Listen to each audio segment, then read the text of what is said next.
My name is Lezette Thomason. In this lesson, we're going to learn how to make corded piping. And that's from cutting the bias strips to actually putting it on a garment. I'm starting out today with this square of fabric. Your fabric doesn't have to be square in order to cut a bias, but if you're using scraps of fabric, you may need to put them on a board, such as a cutting mat or a pinning mat that has 45-degree lines on it.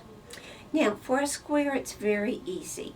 All I'm going to do is to take one corner and bring it over so that our selvage lays next to our torn edge, or a straight edge if you're a quilter.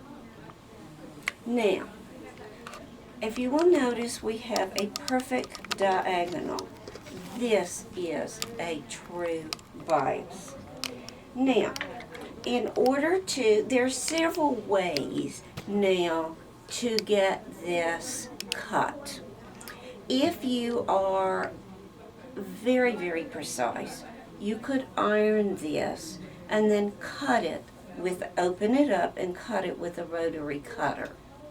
I'm just going to slide my scissors between these two layers, and I'm going to just cut down this fold I have made. This is the way that my mother taught me to do it before there was such a thing as a rotary cutter. So, now, we can discard one of these for later use, and now we have a right angle on this side, which represents the crosswise and the lengthwise of the fabric, and this is a true bias. Now, to make corded piping, I am going to cut a 1-inch wide strip. Again, there are several ways to do this.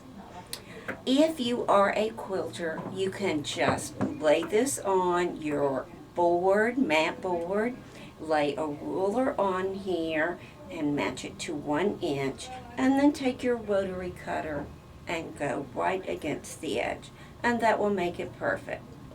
Or you can take that same ruler, put the 1 inch mark here, the edge will be right here, and you could take a pencil and draw that line, which will be 1 inch all the way down.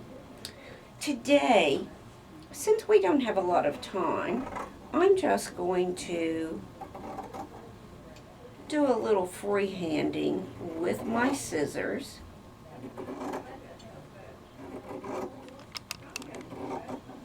And cut my bias.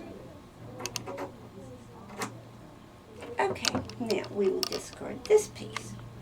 Now, once that we have our bias strip, we need a little cording to put in it.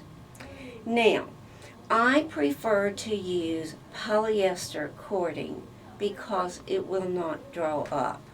This looks like cotton cording, but it's actually polyester.